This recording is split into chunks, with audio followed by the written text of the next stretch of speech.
Okay, good day po, good day, good day. Ito ang ating i-feature naman ngayon, ang aking pinaka favorite bird, pinaka-paborito nating hipon, champion. Ganito palagi ito pag hinahawak. Masyadong gustong kumalas. Hindi, ayaw niyang hinahawakan siya. Anyways, yan, si ating 4933. Istorya po nito, binigay sa akin nung bumili ako ng electronic clock sa Owen Sound, mga 3.5 hours away. But yeah, 10 binigay sa akin, isa siya. Hindi siya masyado magaling sa young birds, pero nung old birds na, halos siya palagi nangunguna sa team ko. Tapos nanalo siya ng isang club race, 410 kilometers. Tuwan-tuwa po ako noon. Hindi ko akalain dahil yun nga newbie lang ako, tapos ang liit pa ng kulungan ko, tapos sama-sama pa sila, tapos malunggay lang ang binibigay ko, tapos tinalo niya pa yung mga veterano sa club sa combine. Late behind lang siya ng 1 minute 18 seconds, so sayang. That's okay, gusto ko lang naman po mga pag-ibon pag-ibon lang ako, masaya na ako. Yan, mailap talaga to si pareha sila ni 13663, ayaw na hinahawakan. Ayan.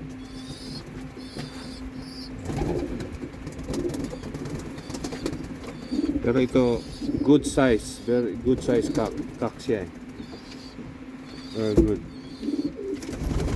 Yan, aking paboritong, yan po ang istorya na binigay lang sa akin to, kapatid to ng 4935. Sana next old bird season 13 ulit sa May, we'll see. So, ang ganda ng mata niya. Ayan po mata niya.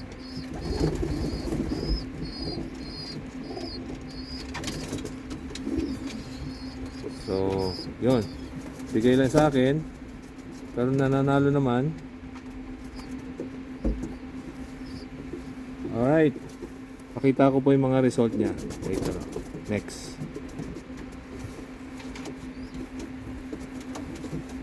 Gandang ibon. Magandang ibon.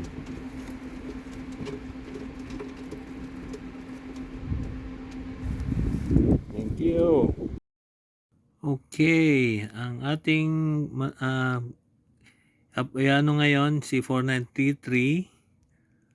Unahin muna natin yung mga naunang race niya. Ito po ay 215 kilometers race. Okay, siya po ay pang 126.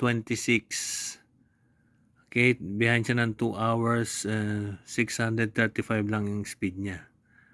So, mabagal pa siya rito. Ito yung mga naunang race sa old birds out of 300 birds.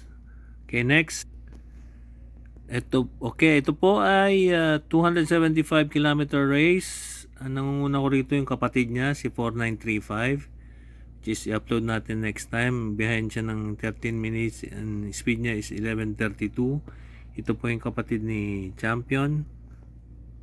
At ito po siya pang 162 lang. Pang 162, behind siya ng 43 minutes. Ang speed niya 1007. So pang 162 siya out of 262 birds. Next. Okay, ito pong race na to, siya po ay pang 45 out of 262 birds. 275 kilometer race. Behind lang siya sa leader ng combined leader ng 10 minutes 45 seconds. Ang speed niya po is 13:07. Okay, next. Okay, ito naman po ay pang 52 siya out of 195 birds. Ito po yata yung isa sa mga hard race. 1 hour 36 minutes siya behind sa combine leader. 11:02 ang speed niya po. At itong race po nito is 638 kilometers. Ito po yung isa sa mga north race. Usually east kami.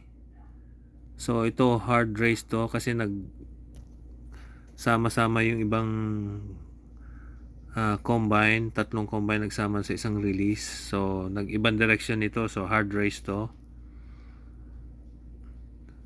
Anyways, nanguna dito si 838. Okay, next. Okay, ito pong race na to is pang 69 siya.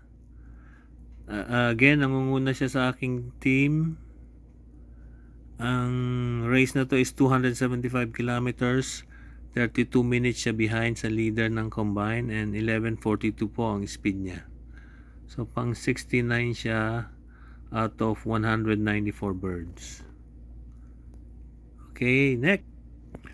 Okay, ito naman po. Siya nangunguna sa akin team na naman. Ito po ay super hard race yata tong week na to. 627 kilometers. Behind siya ng 1 hour 21 minutes. 9:30 ang speed niya. Okay, so pan 16 siya out of 178. Siya lang po yata ang nag-daybird sa team ko dito. So nag-iisa lang siyang ibon ko dito na nakauwi same day. So yung isa pa nangyari dito, naalala ko tong race na to na Amos sa Quebec. Oo, sa Quebec po. Ay dito ako marami na walang ibon. Marami po ako na walang ibon. Yung iba kong ibon, si 838, the next day na nakauwi. Yung iba pa, the next day na rin lahat. So, yep. Next. Okay, ito naman pong race na to. Siya ay pang 105. Behind siya ng 55 minutes sa combine leader. Ang speed niya 1019. So, pang 105 siya out of 159 birds. At ito pong race na to ay sa akin is 273 kilometers. Okay, next.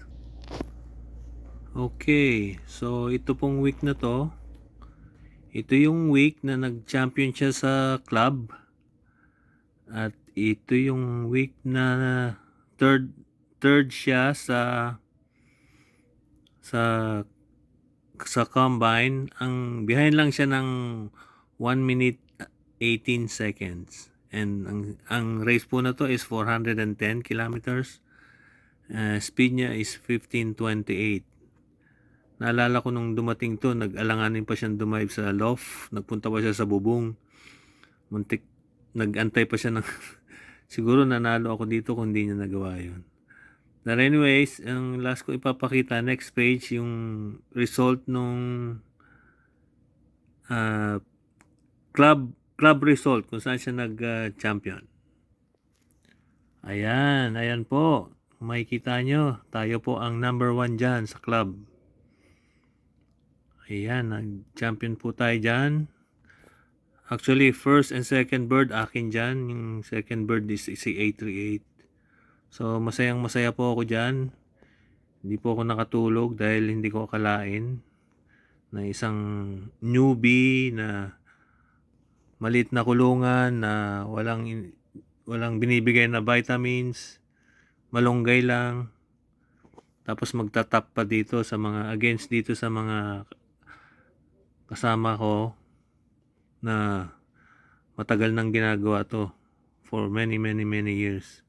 So, pasalamat ako, sinerte ako dito. And yeah. Sana hindi makain ng lawin itong ibon na to. Baka magkakaroon pa ng pagkakataon manalo siya sa mga susunod na taon. Okay. Alright. And thank you very much. Till next upload.